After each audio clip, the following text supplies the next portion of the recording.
Alright, so this is what I do on all my Briggs engines, old Briggs engines, smaller than 5 horsepower. They have a compression release on the intake valve, so when you're turning it over, you can see this is a compression stroke. The valve doesn't actually close until about there, so you're only getting a ½ inch of actual compression.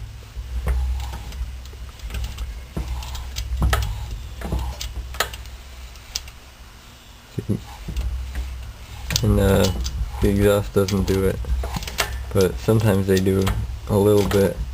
Since the valve only opens a little bit, you can open the valve clearance here just a bit by shaving the valve stem, and that'll give you all the compression you want.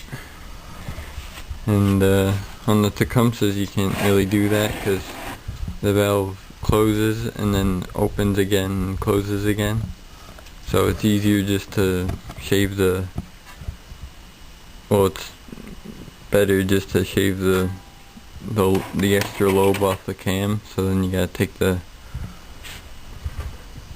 cover off and everything and take the cam out and grind it down and file it flat, make sure it's flat and good, and that's it. So you can either use a valve spring tool like this, or just use a couple of screwdrivers and pry it up like that till the keeper comes out.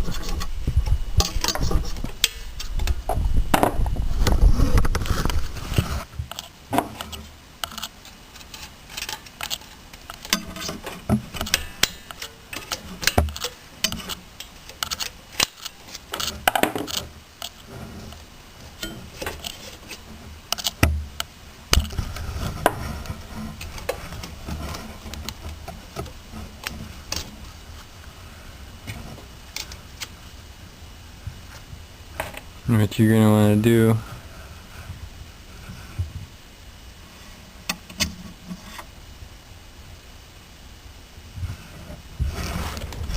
is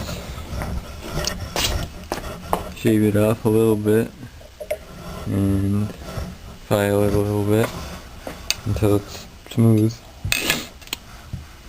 and then keep checking it until it's where you want it to be. Preferably at the bottom of the stroke. Like, you could close a little bit into the compression stroke, about an inch or so. That way you have a little bit of overlap. And I'll do some of that right now.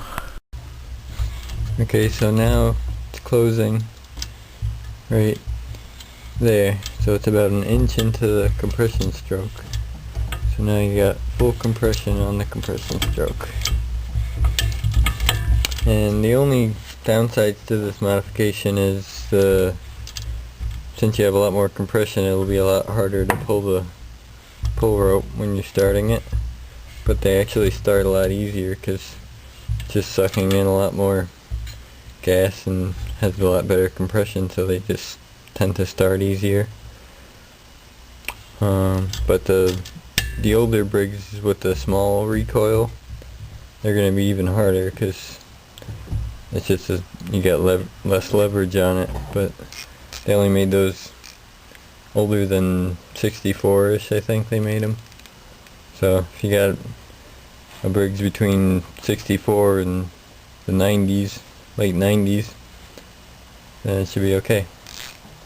And the bigger engines, like bigger than 5 horsepower, are going to have a centrifugal compression release built onto the cam, or yeah, they're usually built onto the cam, and so you're going to have to know your engine if it has that or not.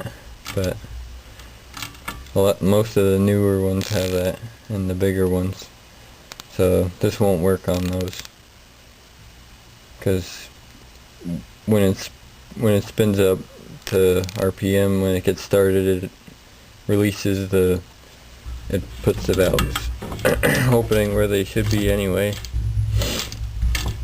So you won't need to do that to those. But this will make your little 5 horsepower seem like 10 horse. Another thing I like to do is grind the tops of the valves out a little bit, so there's a little bit of a dish. Makes them a little lighter and you get a little more RPM out of it. And sometimes the exhaust will give you the same problem. It'll be letting the compression out during the firing stroke. So you could do the same thing with that and shave it down until you get most of the stroke. That'll give you a little more power too. But what happens is the seats wear out, because the seats and the valves wear out, and it opens up it closes the valve clearance gaps, and that's what gives you less and less power.